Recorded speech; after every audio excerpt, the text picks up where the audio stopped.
My first and last name, I'm Amy Orwig. I live in Pekin, Illinois, which is in the central part of the state of Illinois in the United States. We are currently actually part of the United Church of Christ is our denomination. That has changed since our child came out. I am the mom of a transgender child. I have always known that our now daughter was not quite as masculine as other boys, perhaps in the Boy Scout troop that she was part of. This child is an Eagle Scout now. But I have always known that I have loved that child with my entire heart. Going back, even when I was carrying this child, before she was born, in my heart, I knew I had a second daughter. I was surprised when the doctor said otherwise. You know, what I have learned since she came out is that she's the same person. The difference is that now she's happier, she's more at peace, there's even more joy. This child has always been a delight for us. There was a period in her young adolescence where she seemed a bit more withdrawn, and now that's not the case at all. She is out. She's a young adult now, and she's out doing all sorts of things for herself that we never knew that she could do, because she's got that that comfort level with herself.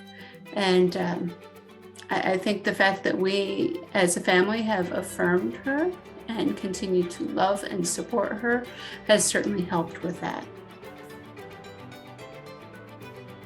So after Chloe first came out, you know, in the early days after she first came out, it was a bit scary. It was like my husband and I felt like we were living as double agents, so to speak, in a way. It was like we felt like at home we had a daughter. In public, we had a daughter, our oldest child, and a son. But our relationship with Chloe, at first it was kind of, we felt like we were walking on eggshells because we were afraid to say the wrong thing. But it turns out that just being able to continually say to her, you know, we love you, and we know God loves you, and we know that God made you to be this amazing person that you are, that helped us through, because we continued to affirm that love, and just saying it reflected back to us, and it strengthened our relationship. And in fact, within the first couple months, I was starting groups, because there were no groups in the area for teens. I started a group for LGBTQ plus teens in our area.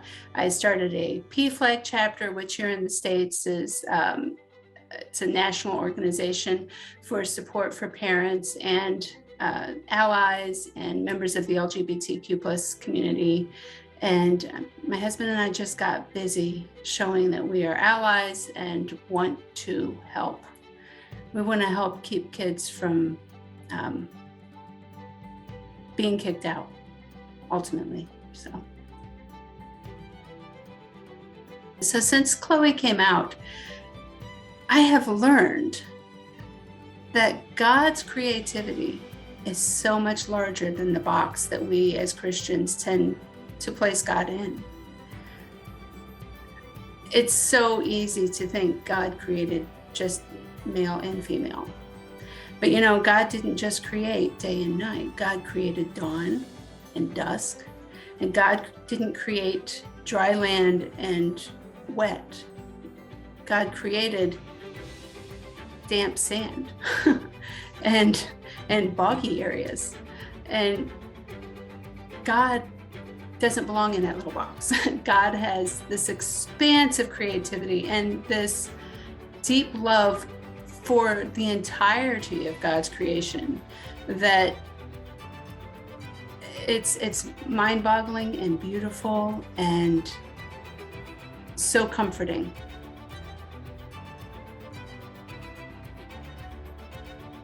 On Chloe's 18th birthday, actually we'll back up a bit.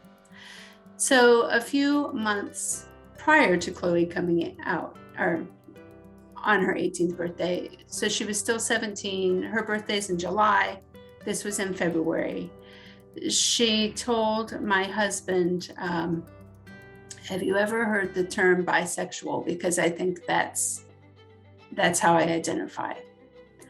And so that was kind of a soft coming out. And what I have discovered since is often kids who are transgendered, they try that first, kind of a soft, how will my parents react to this before I show my entire self? So she told my husband and I went out to dinner. He told me with her permission. And we came home from dinner and I gave her a big hug and I said, we'll love you no matter what. We'll love you no matter who you bring home, and we'll love them too. And God loves you and this changes nothing. And then to be funny, she used double negatives and I said, now that could get you kicked out. So, and then on her 18th birthday, she again came out to my husband first through text. She went in the bathroom and she was there for a very long time, like an hour. And she texted him and said, we have one member of our family who is transgender. And Chloe said, Sophia. I'm like Sophia. And my husband said, okay, that's cool.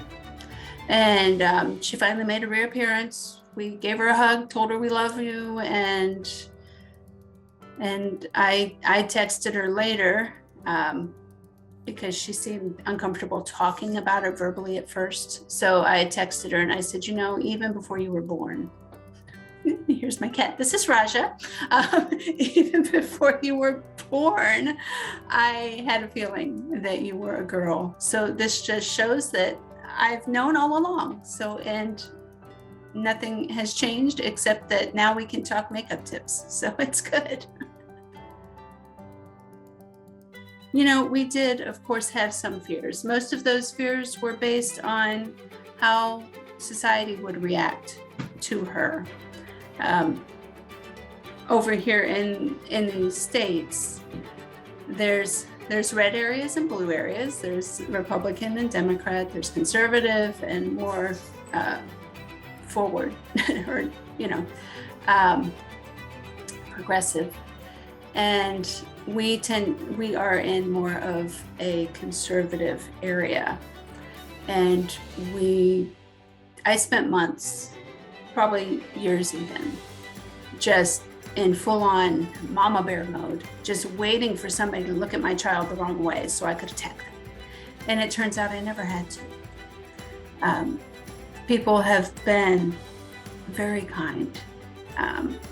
And if someone says anything rude to her, Chloe has kind of let it roll off. Sure, it bothers her a little bit, but fortunately she is in a mindset where she's able to let it pass, and she's okay. I know for some people that is not the case. So we need to, this is wonderful, getting the word out, sharing stories. And there's Merlin. You've now met the family. My husband's at work. So getting the stories out and showing that, we're all people. We're all people deserving of love and respect and kindness. And I'm hoping that will eventually lead the world to a place where that fear doesn't need to exist, that someone will be mean. And we can all just be happy together, so to speak. So we did not find affirmation and support in the community we were with. That was an Assemblies of God church at the time. We did speak to the lead pastor, and his response was that he would never ever say anything unkind about Chloe or anyone in the community from the pulpit, and true to his word, he never did. Completely. There were a few times where it was the issue was skirted around, and then there were people within the congregation. It was a large church. There were some people within the congregation who were starting to kind of talk about us. We could tell, and Chloe was a valued helper with the younger kids until it became known that she was transgender, and then she was pretty much taken off the schedule and ghosted. And in fact, my husband, that church runs a homeless shelter, and they have transitional housing where it's an apartment for people who they're trying to find housing for. And my husband had started a program where they were doing computer training. He was training they were mostly women. He was training them on basic computer skills so that they could get a job. And there were a few people that he trained that went on to go to community college and then went on to get a job.